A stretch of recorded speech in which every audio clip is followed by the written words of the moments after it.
Okay, I guess it's recording now. Take two. Ah, fucking A. Alright, so I lost the first take. Anyway, what is natural? People try and make it too complicated. What's a natural food? You can tell just by looking at it. Does it look tasty to you? That's what a natural food is. People want to use all this science, which is awesome, all the archaeological evidence and, ancient history, what were we eating back in the day, but that doesn't constitute what's a natural diet for us, because we live now.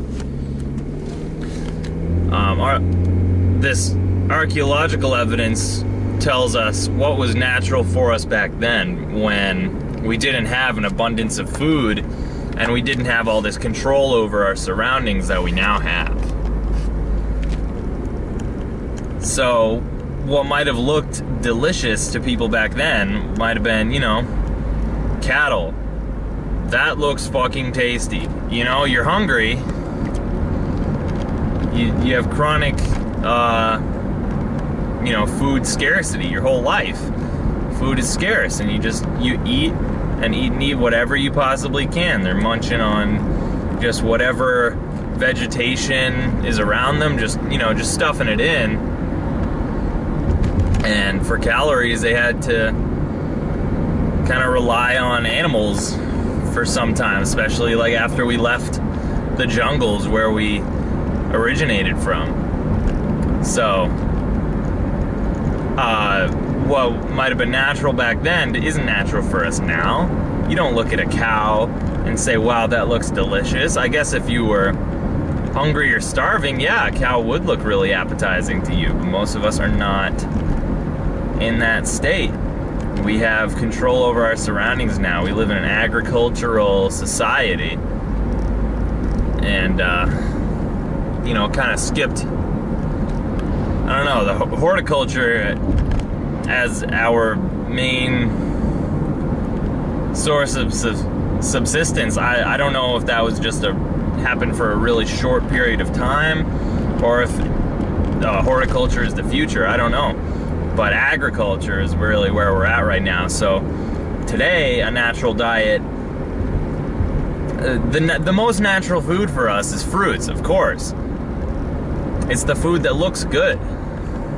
The food that you look at it and you're like, oh my God, I want to eat that. That's fruit, man. The tens of thousands of edible fruits out there. They're appealing to the eye. They smell amazing. The good ones. I'm not talking about the stuff that you go to the grocery store and get. I'm talking about real, actual quality sweet fruit. I just spent a bunch of money on some grapes this morning, some green grapes. It was the single best food ingredient at the grocery store. And the taste, it's okay. It's edible. Not really delicious like quality fruit really is. And that's because we don't create a demand for it. We don't, as consumers, vote for, hey, cyclist, quality fruits with our dollars. We vote for the processed crap, and we vote for the agriculturally produced animals. And those are just it's so far from natural. But in today's world, in the realistic world that we live in, it's an agriculture-based nature that we live in. So grains, to me, like a pile of raw rice or a field full of rice or corn, certainly looks more edible to me and more appetizing than an animal does. So what's a natural food? I eat a lot of sweet potatoes. I like the red one, the orange ones. I like the purple ones. I like colorful foods, the stuff that's appealing to the eye. That stuff happens to taste the best too. When we're talking whole foods, the food as it comes out of the ground, raw or cooked. That's what I really like. The good looking stuff is usually the good tasting stuff as well. It's a different story when you bring like salt and crap into the mix. Then you can kind of mess around with it. We've eaten tree bark in the past. We can make an edible substance out of horses' hooves and, you know, chicken and cow bones. We can make that stuff edible. That doesn't mean it's a natural food. But anyway, like, the stuff in today's world, the most natural food for us might be the only food available to many of us, which is like rice, you know, and that's the practical stuff. That's the advisable stuff.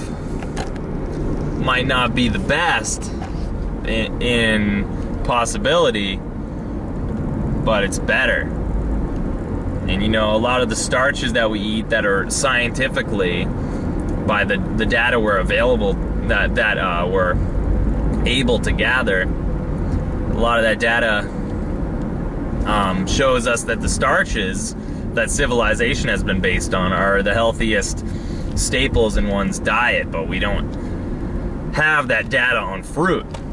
When we don't really have the fruit either, because we don't support the fruit economy, most of us. So I whenever I have extra money, I vote for fruit. And I'm trying to reproduce this video that I just recorded that didn't actually end up getting recorded, or it got lost. So I'm kind of pissed. So forgive me if I'm all over the place, but yeah, beautiful sunrise on my way to work.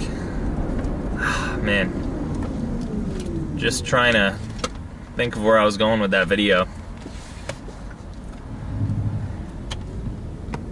So the most natural food to us, well, all these starches anyway, that are scientifically kind of shown to be the healthiest, they're really nutritionally similar to a lot of fruits, to all the sweet fruits. They really are. And I think the sweet fruits are actually better. I don't really have that much science to prove it. I've seen some that's shown, like, yeah, fruit's really fucking good for you.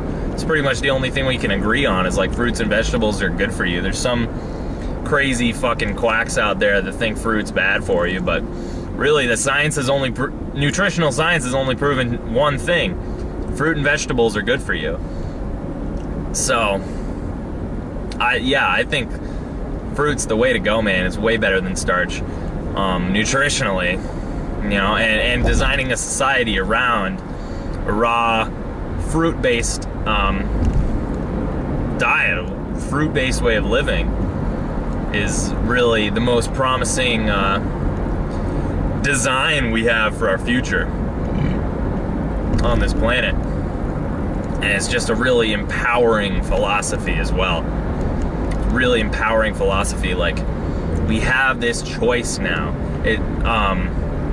We didn't have a choice back then. I don't think that the meat eater's philosophy really supports choice for two reasons. For one, you take away that animal's choice to live. Now, I'm not saying, like, eating animals is wrong. I mean, it certainly feels wrong. It looks wrong when you see people slaughtering humanely raised animals. It looks wrong. I had somebody help me kill a chicken. I couldn't even do it myself. I basically held the knife while the other guy, like, pushed it through its neck. It feels wrong. Eating animals is not pleasant. I mean, yeah, harvesting animal flesh is very, very unpleasant, and it's just gross. So you're taking away the animal's choice to live anyway. Whether it's wrong or right, you know, that's a moral, philosophical issue that I'm not going to get into. But, so yeah, for one, that's one reason it's not a choice. Another reason that the meat-eating philosophy doesn't support personal choice, although they claim that they're all about choice. It's, why would you choose animals? Why would you choose eating animals? Oh my god, it's a dead, ooh, that was a buck. Gross. I don't know how we made it onto the highway with these barriers on either side. Ew.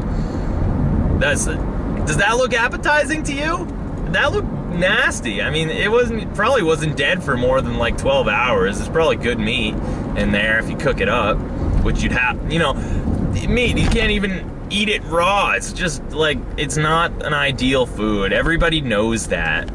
Everybody knows that. So the meat eating philosophy doesn't support choice fully because it's just not embracing our power as humans. We have the power right now to destroy the planet completely. We have the power right now to kill all life on Earth. We do. That is the truth, man. That is the truth. And we still don't think we have the power to choose what we fucking put in our mouth. That's pretty sad. We gotta, it's time, man. It's 2015. 2012 is come and gone. We can choose now what we want to stuff our faces with, and we got to make a good decision. So don't be afraid of like fruit and diabetes and stuff like this. This is why I'm getting into dietetics, because people are afraid of fruit. Fruit phobia could be the biggest downfall of the Western world. Saying fruit causes diabetes because fruit has a lot of sugar in it, even though fruit has been shown to have a beneficial effect on diabetes and diabetes risk. So we need to get rid of this myth, man. This is why I'm getting into nutritional science, so I can assure people that making healthy choices is fucking safe and healthy. And I just want to empower people, man. Like, this lifestyle is so, it's emotionally liberating. It really is. Living this vegan way. The vegan way is like, yeah, I can be vegan. You know, I don't have to rely on dead animals for my calories anymore. I'm a human, man. I'm a fucking human, and I'm awesome, and I can choose what I want to do. It's 2015, you know, and people are trying to get into like sustainable ag. I made this mistake too. I was like, oh yeah, I'm gonna like go and like work on organic farms, which is awesome, but I brought a fishing pole with me, and I'm like, yeah, I'm gonna live all like paleo style and stuff when I'm already a modern human. I mean, it's a completely different direction than where I am now. It's like full 180-degree turn of direction. Now I actually want to progress as a species. I don't want to go back in time and live this paleo way that we used to. I want to embrace the power that I have as a human being, man. We have an extreme power, and we have more freedom than we ever have in human history. And I don't want to give that up. I think that's the greatest part of being human. But, you know, with great power comes great responsibility. So this, like, you know, it sounds like small talk, really, when a lot of vegans are like, talking about how they don't want to kill animals. Killing animals is wrong, blah, blah, blah. It sounds like small talk, you know? It sounds like little babies being like, animals are cute, you know, non-violence, blah. It's not, it does, but in reality, this is like where we gotta put our focus, because it dictates how we live our lives in the most basic, profound sense. You know, now that we have this freedom to actually think about these issues of ethics, the way we treat animals, and just, you know, what we choose to eat in this modern world we live in. So, like, yeah, just don't be a victim, you know? Don't let shit happen to you. Make shit happen. Make a choice, man. My advice, go whichever way you want to go. If you want to get into sustainable agriculture and stuff, you should. But I advise you not to look into the past for answers too much. There's a lot we can learn from our past, but we don't want history to repeat itself, like that old saying goes, you know? So, learn from the past, but my advice is,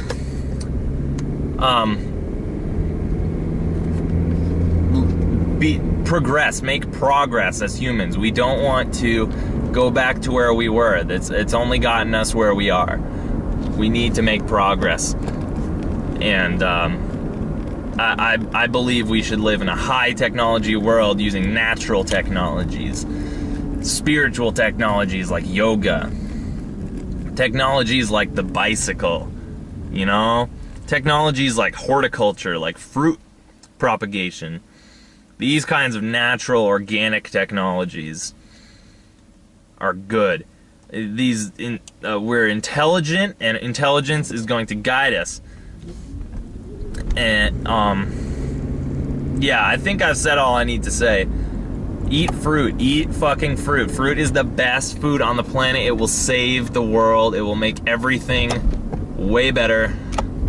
Now I'm taking wrong turns because I'm getting all hobbly wobbly. So I'm gonna put the camera away and actually get to where I'm trying to go. Grocery store hopping this morning.